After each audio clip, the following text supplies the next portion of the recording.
በስመ አብ ወወልድ ወመንፈስ ቅዱስ አሐዱ አምላክ አሜን።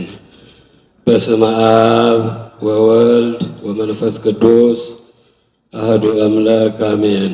በባህሪው ሞት በመንግስቱ ሽረት በግዛቱ ህልፈት የሌለበት ሦስትነቱ የማይጠቀለል አንድነቱ የማይከፈል ባህሪው የማይመረመር ሰማዩንና ምድሩን ባህሩንና የብሱን ፈጥሮ የሚገዛ ልዑልና ቅዱስ የሆነው አምላካችን በቸርነቱ ጠብቆ ለዚህች ቀን ለዚህች ዕለት ያደረሰን ስሙ ይክበር ይመስገን። ስሙ ይክበር ይመስገን። ወሀብኮሙ ትእምርተ ለእለ ይፈርሁከ ከመ ያምስጡ እምገጸ ቅስት ወይድሃኑ ፍቁራኒከ። ለሚፈሩህና ለሚያመልኩህ ለሚገዙልህ ካጋንንት ፈተና ይድኑበት ዘንድ ምልክትን ሰጣቸው።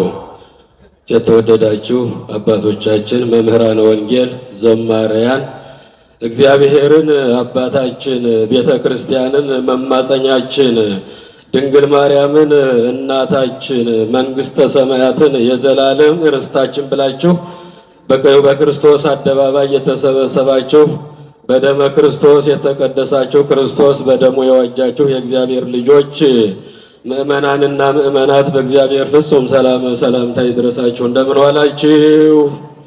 እንደምን ዋላችሁ? እንደምን ሰነበታችሁ?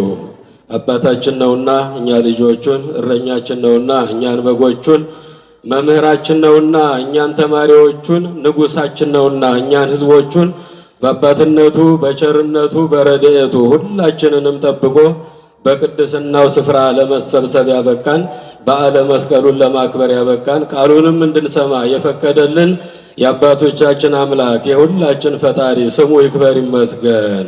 እንኳን አደረሳችሁ። ወሀብኮሙ ትእምርተ ለእለ ይፈርሁከ ከመ ያምስጡ እምገጸ ቅስት ወይድሃኑ ፍቁራኒከ።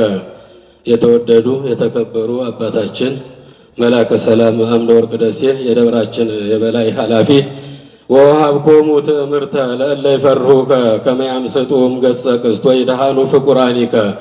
ለሚፈሩህ ለሚያመልኩህ ለአንተ ለሚገዙልህ ለምእመናን ካጋንንት ፈተና ይድኑበት ዘንድ ምልክትን ሰጠሃቸው። ለሚፈሩህ ለሚያመልኩህ ለአንተ ለሚገዙልህ ለምእመናን ሁሉ ካጋንንት ፈተና ካጋንንት ጾር ይድኑበት ዘንድ ምልክትን ሰጣቸው። ይህን ቃል የተናገረው ነቢየ እግዚአብሔር የተባለው 7 ሀብታት የተሰጠው ከበጎች መካከል እግዚአብሔር ጠርቶ ሀገር መሪ ያደረገው እግዚአብሔር በራሱ እንደ ልቤ ብሎ የሚጠራው ነቢዩ ንጉሱ ቅዱስ ዳዊት አባታችን ነው። በመዝሙረ ዳዊት መዝሙር 59 ከቁጥር 4 ላይ የሚገኝ ሕያውና ዘላለማዊ የሆነ የእግዚአብሔር የአምላካችን ቃል ነው። ወሀብኮሙ ትእምርተ ለእለ ይፈርሁከ። ለሚፈሩህ ለሚያመልኩህ ለአንተ ለሚገዙልህ ለምእመናን ካጋንንት ፈተና ይድኑበት ዘንድ ምልክትን ሰጠሃቸው። አንድም አንተን ብለው ዳዋ ጥሰው ጤዛ ልሰው ከሀገር ምድረ በዳ ከዘመድ ባዳ ብለው ወገናቸውን ዘመዳቸውን ሀገራቸውን ርስታቸውን ትተው በበረሃ ለወደቁ ለባህታውያን ለመናንያን ካጋንንት ፈተና ይድኑበት ዘንድ ምልክትን ሰጣቸው። አንድም በመስቀል ምልክት ማማተብን ሰጣቸው ይላል በትርጓሜ አባቶቻችን ሲተረጉሙልን። ካጋንንት ፈተና ነፃ ይወጡበት ዘንድ ይድኑበት ዘንድ ለባህታውያን ከዘመድ ባዳ ከሀገር ምድረ በዳ ብለው ዳዋ ጥሰው ጤዛ ልሰው ድንጋይ ተንተርሰው በበረሃ ለወደቁ ለመናንያን ለባህታውያን ከአጋንንት ፈተና ይድኑበት ዘንድ አጋንንትን ያባርሩበት ያስወግዱበት ዘንድ ምልክትን ሰጣቸው። የእግዚአብሔር ልጆች ምእመናንና ምእመናን ምልክታችን መስቀል ነው። መድኃኒታችን መስቀል ነው። ኃይላችን መስቀል ነው። ምርኩዛችን መስቀል ነው። መስቀል ኃይልነ፣ መስቀል ጽንዕነ፣ መስቀል ቤዛነ፣ መስቀል መድኃኒተ ነፍስነ እያልን የምንጸልየው ከመጽሐፍ ቅዱስ ተመዞ የወጣ ቃል ነው። በዘወትር ጸሎታችን ሁላችንም ይሄን ቃል እንናገረዋለን። መስቀል ኃይልነ፣ መስቀል ጽንዕነ፣ መስቀል ቤዛነ፣ መስቀል መድኃኒተ ነፍስነ። እየሰማችሁ ነው? ከቃሉ ጋር ናችሁ? እግዚአብሔር ከሁላችን ጋር ይሁን። ሐዋርያው ቅዱስ ጳውሎስ ብርሃነ ዓለም ቅዱስ ጳውሎስ በአንደኛ ቆሮንቶስ ምዕራፍ 1 ቁጥር 18 ላይ እስመ ነገረ መስቀሉሰ እበዱ ውእቱ በኀበ ሕጉላን፣ የመስቀሉ ቃል የመስቀሉ ነገር ለማያምኑበት ለሚጠፉት ለከሃዲያን ሞኝነት ነው፣ ተራ ነገር ነው። ለኛ ለምናምንበት ለኛ ለምንመካበት የእግዚአብሔር ኃይል ነው። ለዚህ ነው መስቀል ኃይል ነው የምንለው። ቅዱስ ጳውሎስን መነሻ አድርገን ነው። አዎ ቅዱስ ጳውሎስ የመስቀሉ ቃል የመስቀሉ ነገር ለማያምኑበት ሰዎች ለከሃዲያን ለሚጠፉ ሞኝነት ነው፣ ተራ ነገር ነው። ለኛ ለምናምንበት ግን የእግዚአብሔር ኃይል ነው። አያችሁ፣ የእግዚአብሔር ልጆች ኃይል እግዚአብሔር የሚገለጥበት ነው። መስቀል ደመ ክርስቶስ የፈሰሰበት ነው። መስቀል ስንል እንግዲህ መስቀል ማለት መከራ ማለት ነው። የእግዚአብሔር ልጆች መስቀል መከራ ብለው ይተረጉሙታል አባቶቻችን።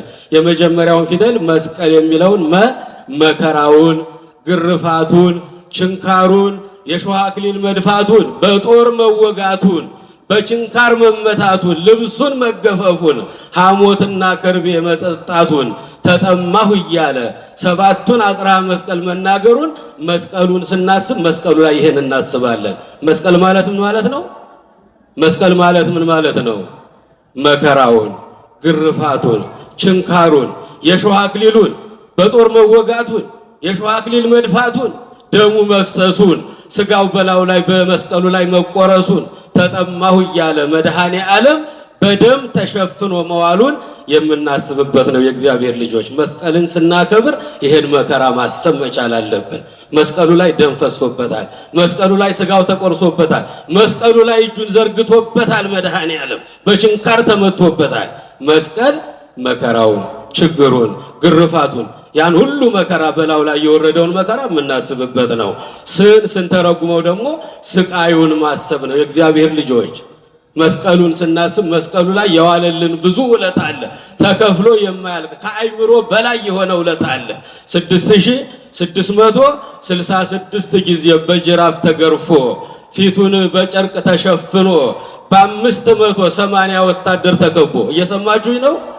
በ580 ወታደር ተከቦ ፊቱን በጨርቅ ሸፍነው መኑ ጸፋአከ ወመኑ ኮራአከ ተነበይ ለነ ክርስቶስ፣ ማንኛችን በጡጫ ማንኛችን በርግጫ መታን እስኪ ተናገር እያሉ ግንድ አሸክመው መድኃኔ ዓለም በምርኩዝ እየሄደ የነበረበትን ያንን የምናስብበት ነው። ስቃዩን፣ መከራውን፣ ግርፋቱን የምናስብበት ነው። ቀን ስንተረጉመው ደግሞ ቀራንዮን እናስባለን። አያችሁ፣ ቤተ ክርስቲያን መሰረቷ የክርስቶስ ደም ነው። ጉልላቷ ደግሞ መስቀል ነው። መስቀሉን ስናይ ክርስቶስን እናየዋለን። እጁን ዘርግቶ እንደ ብራና ተወጥሮ ተጠማሁ እያለ አባ ስረይሎሙ እስመ በዘየአምሩ ይገብሩ፣ የሚያደርጉትን ሁሉ አያውቁምና አባ ይቅር በላቸው እያለ እየወጉት ይቅር በላቸው፣ እየቸነከሩት ይቅር በላቸው፣ ምራቅ እየተፉበት ይቅር በላቸው፣ በጡጫ በርግጫ እየመቱት አባ ስረይሎሙ ፍቅርን የምናለንጥበት ነው። የእግዚአብሔር ልጆች ምእመናን ቀራንዮውን የምናስብበት ነው። በቀራንዮ ብዙ ምስጢር አለ።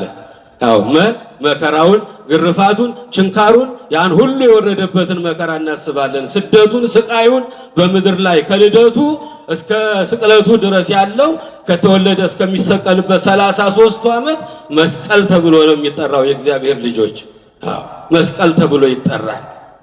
በተወለደ በ2 ዓመቱ በእናቱ ጀርባ ሆኖ በስደት በበረሃ በሸንተረር ፍርኩታ ለፍርኩታ ከተራራ ለተራራ መድኃኔ ዓለም ውሃ ጥም ጸንቶበት ከንፈሩ ደርቆ 3 ዓመት ከ6 ወር ስቃዩን፣ ስደቱን፣ መከራውን የምናስብበት ነው። የእግዚአብሔር ልጆች መስቀል የሚተረጎመው እንደዚህ ነው። ልደቱን እናስባለን። ከተወለደ ጀምሮ እስከሚሰቀል ድረስ መድኃኔዓለም ላይ ብዙ መከራ ተፈራርቆበታል፣ ብዙ መከራ ወርዶበታል። ይሄን መከራ የምናስብበት ነው የእግዚአብሔር ልጆች ምእመናን። እንግዲህ መስቀል ኃይላችን ነው፣ መስቀል ጽናችን ነው፣ መስቀል ቤዛችን ነው፣ መስቀል የነፍሳችን መድኃኒት ነው ስንል በመስቀሉ አጋንንት ወድቀውበታል።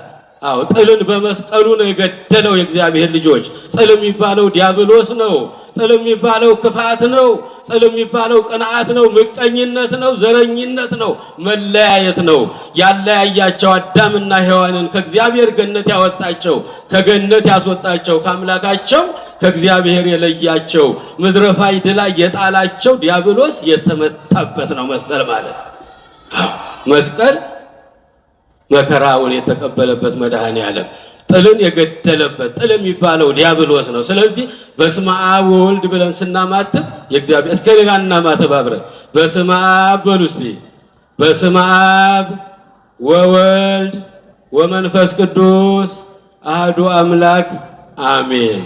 ይኸውላችሁ የእግዚአብሔር ልጆች በስመ አብ ብለን እንዲህ ስናማትብ በአየር ላይ ያሉ አጋንንት ይርዳሉ፣ ይንቀጠቀጣሉ። የእግዚአብሔር ልጆች ምእመናን ወወልድ ብለን መስቀል ሰርተን ወደ ምድር ስናማትብ ምድር ላይ የወደቁ ሰይጣናት መድረሻ ያጣሉ፣ ይርዳሉ፣ ይንቀጠቀጣሉ። ይህን ማወቅ ያስፈልጋል። ይሄ ነው ኃይላችን፣ ይሄ ነው ምርኩዛችን። ወጥተን የምንገባው በመስቀሉ ኃይል ነው የእግዚአብሔር ልጆች። መስቀል መልዕልተ ኩሉ ነገር አለ ቅዱስ ያሬድ አባታችን። መስቀል ከሁሉ ነገር በላይ ነው። ያድነነ እምጸር ከጠላታችን ከዲያብሎስ የሚያድነን የከበረ መስቀሉ ነው። በስመ አብ ብለን ወደ ላይ ስናማትብ በአየር ላይ የተንጠለጠሉ ሰይጣናት አጋንንት ይርዳሉ፣ ይንቀጠቀጣሉ። ወወልድ ብለን ወደ ምድር ስንባርክ ምድር ላይ ያሉት መድረሻ ያጣሉ። ወመንፈስ ቅዱስ አሐዱ አምላክ ብለን በግራና በቀኝ ስናማትብ ሊፈትኑን፣ ሊጥሉን፣ ሊያደናቅፉን፣ ክፉ ሊያናግሩን፣ ከሰው ሊያጋጩን የሚመጡ ሰይጣናት 40 ክንድ ይርቃሉ። ክብርና ምስጋና ለመድኃኔዓለም ይሁን። ክብርና ምስጋና ለአምላካችን ይሁን። መስቀሉን የሰጠን የእግዚአብሔር ልጆች መስቀሉ ላይ ድህነት አለ። መስቀሉ ላይ ፈውስ አለ። መስቀሉ ላይ እጆቹ ተዘርግተውበታል፣ ደሙ ፈሶበታል። ጥልን በመስቀሉ ገደለ አለ ቅዱስ ጳውሎስ ሐዋርያው። ጥልን በመስቀሉ ገደለ። ኤፌሶን ምዕራፍ 2 ቁጥር 14 15 ላይ የምናገኘው ቃል ነው። ወጽልቀ ተሎ በመስቀሉ ጥልን በመስቀሉ ገደለው። አዳምና ሔዋንን ከእግዚአብሔር የለያቸው የጥል ምልክት የሆነው ዲያብሎስ ነው። ጥል የሚባለው ዲያብሎስ ነው። ጥል የሚባለው ክፋት ነው፣ መለያየት ነው፣ ቅናት ነው፣ ምቀኝነት ነው። አዳምና ሔዋንን ከእግዚአብሔር የለያቸው ከገነት ያወጣቸው በቅናት ምክንያት እኔ ምድር ላይ ወድቄ እነሱ እዚህ በክብር ቦታ እንዴት ይኖራሉ ብሎ አዳምና ሔዋንን ከገነት ያወጣቸው ዲያብሎስ የተቀጠቀጠበት የወደቀበት ነው። የእግዚአብሔር ልጆች በስመ አብ ብለን ስናማትብ በአየር ላይ ያሉ አጋንንት ይርዳሉ፣ ይንቀጠቀጣሉ። ወወልድ ስንል ምድር ላይ ያሉ ሰይጣናት መድረሻ ያጣሉ። ወመንፈስ ቅዱስ አሐዱ አምላክ ስንል በቀኝና በግራ ሊፈትኑን፣ ሊያደናቅፉን፣ ክፉ ሊያናግሩን፣ ከሰው ሊያጋጩን የሚመጡ ሰይጣናት 40 ክንድ ከኛ ይርቁልናል። ስለዚህ ማማተብን አትርሱ የእግዚአብሔር ልጆች። ስትወጡም ስትገቡም፣ ስትበሉም ስተኙም፣ ስትነሱም ስትቀመጡም ማማተብን አትርሱ። አባቶቻችን 318ቱ ሊቃውንት ታዘውናል ማማተብ እንዳለብን። እንግዲህ የመስቀልን ነገር ስናማስብ ሁልጊዜ በመስቀል ምልክት ማማተብ አለብን።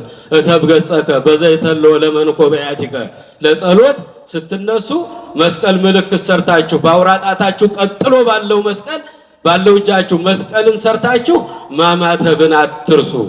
በመጀመሪያ ለጸሎት ስትነሱ አያችሁ፣ ጸሎት ብሂል ተናግሮ ምስለ እግዚአብሔር። ጸሎት ከእግዚአብሔር ከአምላካችን ጋር በቀጥታ መነጋገር ነው። ከእግዚአብሔር ጋር ለመነጋገር ስንጀምር ሐሳባችን እንዳይሰረቅ፣ ልባችን እንዳይበተን፣ እዚህ ጸሎት እያደረግን ልባችን ወደ ቤት እንዳይሄድ በፍትሐ ነገሥት ላይ ጸሎት አፍ ይነዳል ልብ ዕቃ ያሰናዳል ይላሉ አባቶቻችን። እየሰማችሁ ነው? ከቃሉ ጋር ናችሁ? አዎ። ለጸሎት ስንነሳ ማማተብን አንርሳ። የመስቀል ምልክት መስራትን አንርሳ። ጠላታችን ዲያብሎስ ልባችንን ሐሳባችንን እንዳይሰርቅብን ጸሎት አፍ ይነዳል፣ ልብ ዕቃ ያሰናዳል ይላሉ አባቶቻችን። እግራችን በዚህ ቆሟል። እዚህ በስመ አብ እያልን እንጸልያለን። እዚህ አባታችን ሆይ እንላለን። ካላማተብን ልባችን በሰፈር በመንደር ይቀርብናል። ጸሎታችን ዋጋ ያጣል ማለት ነው። ጸሎት ብሂል ተናግሮ ምስለ እግዚአብሔር ፊት መቆማችንን በማሰብ ልባችን ስብስብ እንዲልልን ጸሎታችን ቅድመ እግዚአብሔር እንዲደርስልን ለጸሎት ስትነሱ ማማተብን አትርሱ አሉ አባቶቻችን። እተብ ገጸከ በዘይተለ ለመንኮበያቲከ የእግዚአብሔር ልጆች ለጸሎት ስትነሱ በስመ አብ ወወልድ ወመንፈስ ቅዱስ አሐዱ አምላክ ልትሉ ስትነሱ እንደዚህ አድርጋችሁ በአውራ ጣታችሁ ቀጥሎ ባለው ጣታችሁ መስቀል ሰርታችሁ ማማተብን በስመ አብ ወወልድ ወመንፈስ ቅዱስ አሐዱ አምላክ ክህደከ ሰይጣን ማለትን አትርሱ ብለውናል አባቶቻችን። እተብ ገጸከ በዘይተለ ለመንኮበያቲከ በፍትሐ ነገሥት አንቀጽ 14 ላይ የሚገኝ ቃል ነው። እንግዲህ ዛሬ የመስቀሉ በዓል ነው። ስለ መስቀሉ ነው የምንነጋገረው። ሰሞኑንም ስትማሩ ሰንብታቸዋል። እንግዲህ በመጀመሪያ ለመጸለይ ስንጀምር ከመጸለያችን በፊት ፊታችንን በመስቀል ምልክት መስቀል ሰርተን በእጃችን በስመ አብ ወወልድ ወመንፈስ ቅዱስ አሐዱ አምላክ ካልነው ሰይጣናት ይርቃሉ፣ ይታሰራሉ።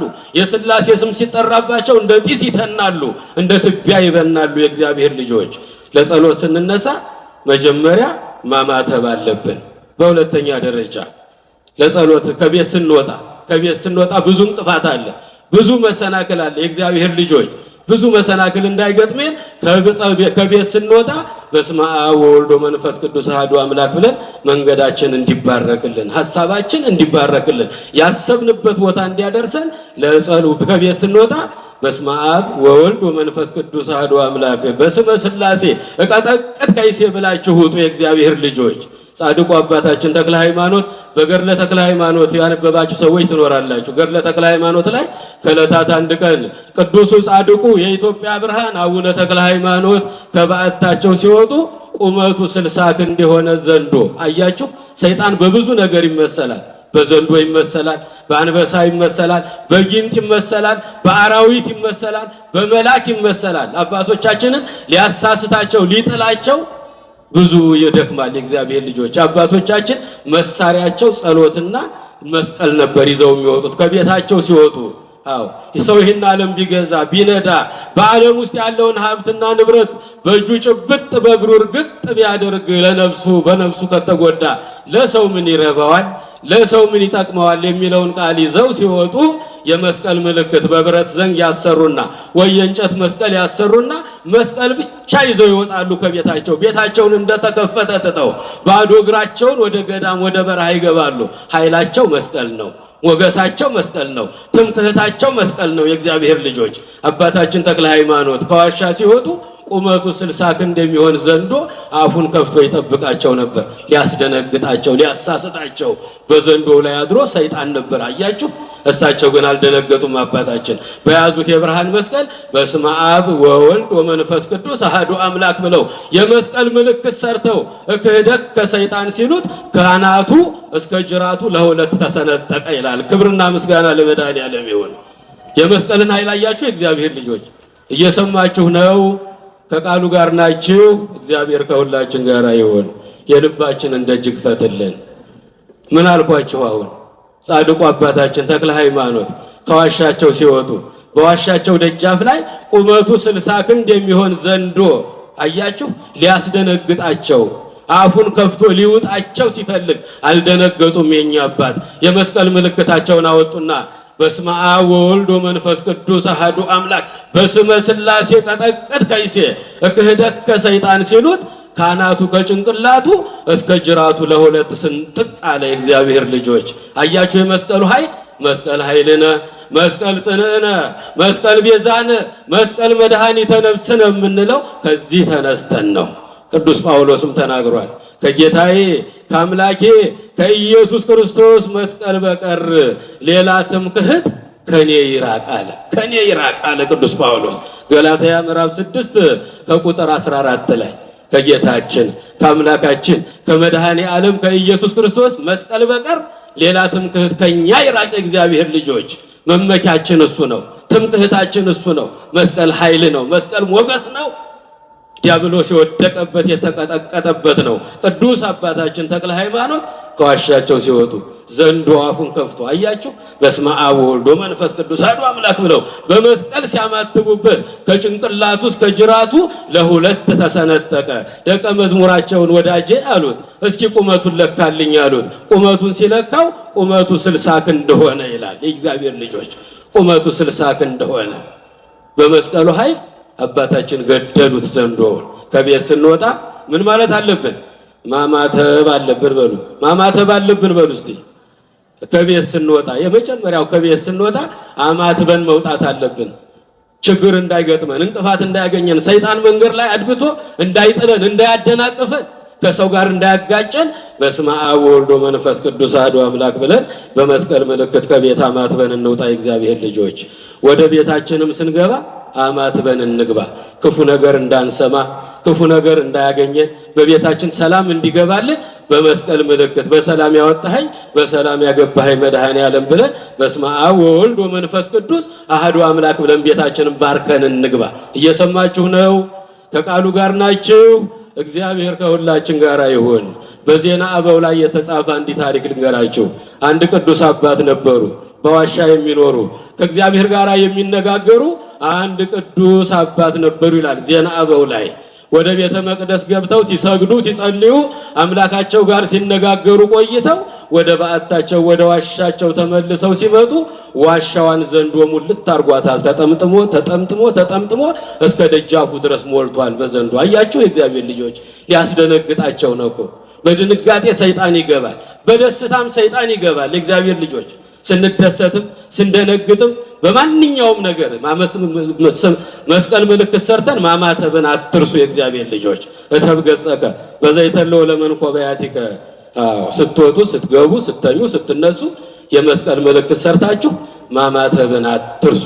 የመስቀል ምልክት ማድረግን አትርሱ። የእግዚአብሔር ልጆች ያ ባህታዊ ዋሻው በዘንዶ ተሞልቶ ተጠምጥሞ እስከ ደጃፉ ድረስ ሞልቶ አገኘ።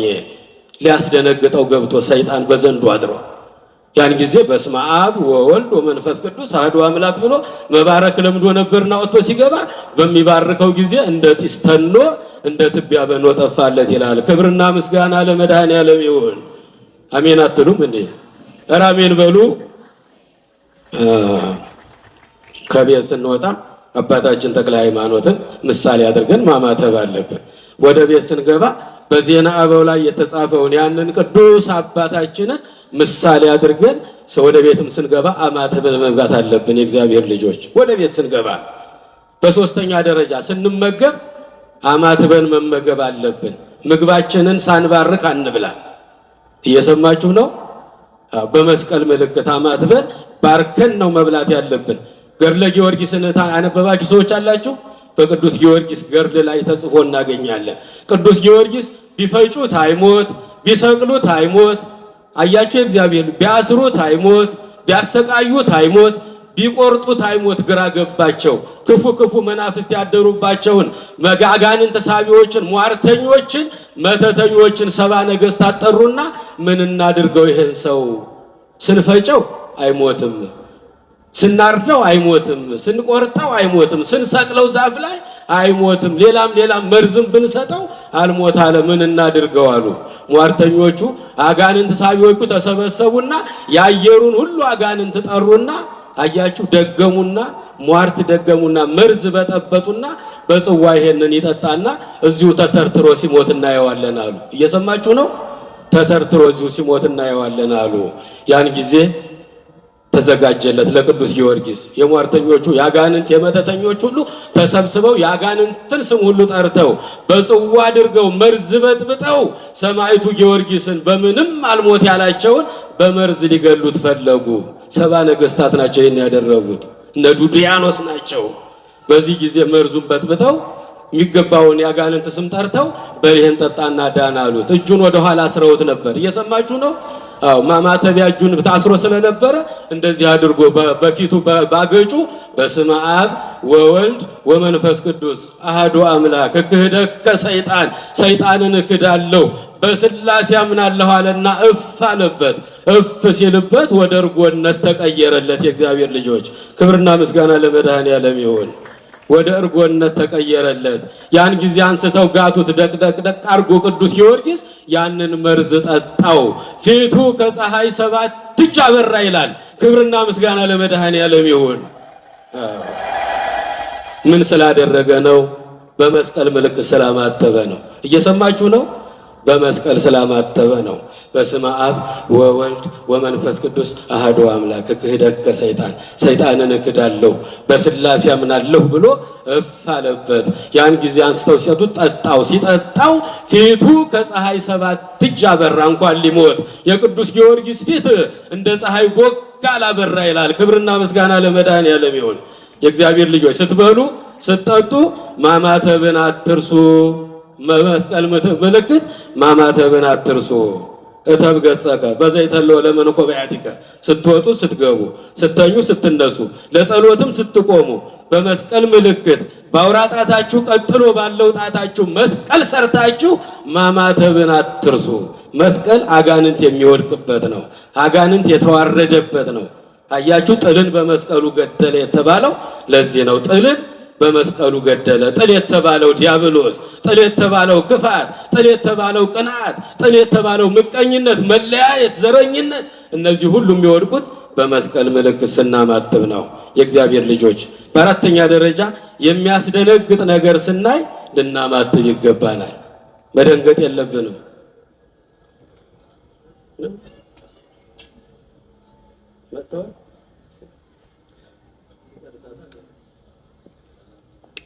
የሚያስደነግጥ ነገር ሲያገኘን በመስቀል ምልክት ማማተብ አለብን። በዜና አበው ላይ ማር ይስሐቅ በሚባል መጽሐፍ ላይ ነው ይሄ ደግሞ የሚገኘው። 2 ባህታውያን ነበሩ። ይህን ዓለም ንቀው በበረሃ የሚኖሩ ሁልጊዜም ይጸልያሉ፣ ሁልጊዜም ያመሰግናሉ። ዓለምን ንቀው ከነመርገም ጨርቋ መላውን ቤተሰባቸውን ጥለው ወደ እግዚአብሔር የሄዱ ናቸው። በበረሃ የሚኖሩ ናቸው። በምኞታቸው ግን አንድ ነገር ይመኙ ነበረ። ፈጣሪያችን ሆይ የጽድቅ አባት የሆነውን 10ኛው ማዕረግ ላይ የደረሰውን አባ ሙሴ ጸልይ ምን እባክህ አሳየን እያሉ ይጸልዩ ነበረ። ማንን አሳየን እያሉ? ሙሴ ጸልይ የሚባለውን 10ኛው ማዕረግ ላይ የደረሰውን ኢትዮጵያዊ ነው። ጥቁሩ ባህታዊ ነው። የእግዚአብሔር ልጆች ወደ ግብፅ ወርዶ ለቅድስና ለክብር የበቃ ሽፍታ የነበረ ወንጀለኛ የነበረ ነው። እግዚአብሔርን ፈልጎ ኢትዮጵያን ትቶ ወደ ግብፅ ገዳማት ወደዛ ገብቶ እዛ ለክብር የበቃ ትልቅ አባት ነው። 10ኛው ማዕረግ ላይ የደረሰ ነው። እሱን አሳየን እባክህን እያሉ 2ቱ መነኮሳት ባህታውያን ይጸልዩ ነበረ። አያችሁ፣ ሰይጣን በዚህ አደምጣቸው ነበረ። በሱ ተመስሎ ሊመጣባቸው ነው። በሱ ተመስሎ መጣና ሽማግሌ መስሎ አረጋዊ መስሎ ሲሙን አንጀርጎ ምርኩዙን ይዞ እያነከሰ መጣና እንዴት ዋላችሁ ልጆች አላቸው። ሰይጣን የብርሃን መልአክ ይመስላል። አንዳንድ ጊዜ ራሱን ይቀይራል፣ ይለውጣል። እንዴት ዋሉ አባታችን አሉት። እግዚአብሔር ይመስገን ጥሩ ነው። ጾማችሁ፣ ጸሎታችሁ፣ ልመናችሁ ቅድመ እግዚአብሔር ደርሶላችኋል። ነገር ግን ሽማግሌ አባታችሁን እኔን ማጠይቁኝ ለምንድን ነው አላቸው። ማን ይባላሉ ሲሉት እኔ እኮ ሙሴ ጸሊም ነኝ አላቸው። ማን ነው ይሄን የሚላቸው? ሰይጣን ነው። የእግዚአብሔር ልጆች እኔንም አጠይቁኝ እየመጣችሁ ለምንድን ነው አላቸው። እኛ እኮ አናውቅም፣ ዋሻዎትን ባዕተወትን አናውቀውም እኮ እንዲያውም ማሳየን እያልን እኮ እግዚአብሔርን ደጅ እንጸናው ነበር። ለካ የለመኑትን የማይነሳ መጡልን ዛሬ አሉት። በዚህ ጊዜ ኑ በሉ ባዕቴን ላሳያችሁ ተከትላችሁ ይኑ አላቸው። 2ቱም ከዚያ ተከትለው ባዕታቸውን ትተው ሲሄዱ ሜዳውን ጨርሰው ከገደል አፋፍ ላይ ያደረሳቸው። አያችሁ የእግዚአብሔር ልጆች ሰይጣን ክፉ ነው። ከገደል አፋፍ ላይ አድርሶ ደመና ጠቀሰና በደመና ተቀምጦ በሉ ባዕቴ በዚህ ወርዶ ያንን ባህር አልፎ ነው በዚያ ስንዞር ሰዓቱ ይመሽብናልና በሉ በዚህ ከኔ ጋር በደመና ተጭናችሁ እንውረድ አላቸው። አንደኛው ዘለለና አብሮት ተቀመጠ ከሰይጣኑ ጋራ ሙሴ ጸሊም ላይ ብሎ ከመጣው ጋራ። አንደኛው ግን ማማተብ ለምዶ ነበር በመስቀል ምልክት። ይሄ ነገር ምን አይነት ብቃት ነው? ለማንኛውም በመስቀል ምልክት ላማትብ አለና በስመ አብ ወወልድ ወመንፈስ ቅዱስ አሐዱ አምላክ እክህደከ ሰይጣን ሲል ሰይጣን እንደ ጢስ ተኖ ጠፋ። ደመናውም ተበተነ። ጓደኛው ወርዶ ከባህር ውስጥ ወደቀ። የእግዚአብሔር ልጆች እንዲህ ነው ሰይጣን ይጥለናል፣ ያሳስተናል። መስቀል ኃይላችን ነው። መስቀል ክብራችን ነው። መስቀል ሞገሳችን ነው። ስለዚህ በመስቀል ማማተብን መርሳት የለብንም። በምንደነግጥም ጊዜ በመስቀል ማማተብ፣ ስንተኛም ስንነሳም። 2ቱ ባህታውያን ሳያማትቡ ሰይጣንን ተከትለውት ሄደው ነው። ባህር ሊጨምራቸው ነው። ሁለቱንም እዚያ ባህር ውስጥ ሊከታቸው ነው የወሰዳቸው። በደመና ላይ ተጭኖ እኔ እኮ የበቃው አባት ነኝ ኑ ደመናው ላይ ተጫኑ አላቸው። አንደኛው ተከትሎት ደመናው ላይ ተቀመጠ። ገደል ላይ ናቸው። እየሰማችሁ ነው። ከዚያ በኋላ አንደኛው ግን ማማተብ ለምዶ ነበረ። በስመ አብ ወወልድ ወመንፈስ ቅዱስ አሐዱ አምላክ በስመ ሥላሴ እቀጠቅጥ ከይሴ ሲል ያን ጊዜ ሰይጣን ተኖ እንደ ትቢያ በኖ ጠፋ። ደመናውም ተበተነ። ጓደኛውም ወድቆ ከባህር ውስጥ ወደቀ። በዚህ ጊዜ እድሜ ልካቸውን ሁሉ ሲያማትቡ ኖሩ ይላል በማር ይስሐቅ ላይ። ስለዚህ እግዚአብሔር ልጆች ማማተብን ሁል ጊዜ መርሳት የለብንም። እንግዲህ የዛሬው ቀን እናታችን ቅድስት እሌኒ ወደ እሷ እንሂድ። አጠር እናርገው ከኋላም ነገር ስላለ ቅድስት እሌኒ ከ250 እስከ 330 የነበረች ደግ ሴት ናት። የእግዚአብሔር ልጆች እሌኒ ማለት ጥሩ ምንጭ ማለት ነው። ውብና ደግ ሴት ማለት ነው። እሌኒ ማለት ምን ማለት ነው አልኳችሁ? ውብና ደግ ሴት ወይም ጥሩ ምንጭ ማለት ነው። የእግዚአብሔር ልጆች የሷ ደግነት ልንገራችሁ ባጭሩ። ቅድስት እሌኒ 5 ነገሮችን ታደርግ ነበረ። የመጀመሪያው አንደኛ ጾምና ጸሎትን ታዘወትር ነበረ። ሳታቋርጥ ትጸልይ ነበረ። ሳታቋርጡ ጸልዩ፣ በሁሉ ነገር አመስግኑ። በመከራም ስታመሰግን የኖረች ናት። ብዙ መከራ የደረሰባት ናት። በነገረ ሰሪዎች ያን ዝርዝር አልዘረዝረውም ዛሬ። እግዚአብሔር ልጆች ግን ሁል ጊዜ ሳታቋርጥ ትጸልይ ነበረ። ብርሃነ ዓለም ቅዱስ ጳውሎስ አንደኛ ተሰሎንቄ ምዕራፍ 5 ቁጥር 17 ላይ ልጆች ሳታቋርጡ ጸልዩ፣ በጠዋት በማታ በቀን በሌሊት ስትወጡ ስትገቡ ስተኙ ስትነሱ ሳታቋርጡ ጸልዩ፣ በሁሉ ነገር አመስግኑ፣ በመውደቅ በመነሳት በማግኘት በማጣት በሐዘን በደስታ በዚህ ሁሉ ተፈራርቆባታል። በዚህ ሁሉ አምላኳን ስታመሰግን የኖረች እናት ናት።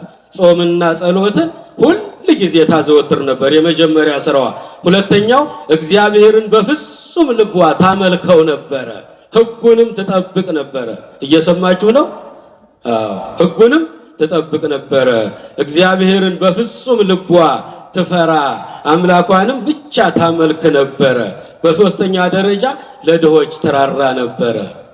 ለዚህ ክብር የተመረጠችው ዝም ብሎ አይደለም። የእግዚአብሔር ልጆች ደግ ስራዋ፣ ቅንነቷ፣ በጎነቷ ነው ለዚህ ትልቅ ክብር ያበቃት። ከጉድፍ ከቆሻሻው ቦታ ይህንን መድኃኒት የሆነውን መስቀል እንድታወጣ የተመረጠችው 5 ነገሮችን ቀድማ ያደረገች ናት። ጾም፣ ጸሎት ታዘወትር ነበረ። እግዚአብሔርን በፍጹም ልቧ ትፈራ፣ እሱን ብቻ ታመልክ ነበረ። በጠዋት በማታ ድሆችን ታበላ ታጠጣ ነበረ። ለድሆች ትራራ ነበረ። አራተኛው ከ80 በላይ ቤተ ክርስቲያናትን አሰርታ ነበረ ታሪኳ የሚናገረው።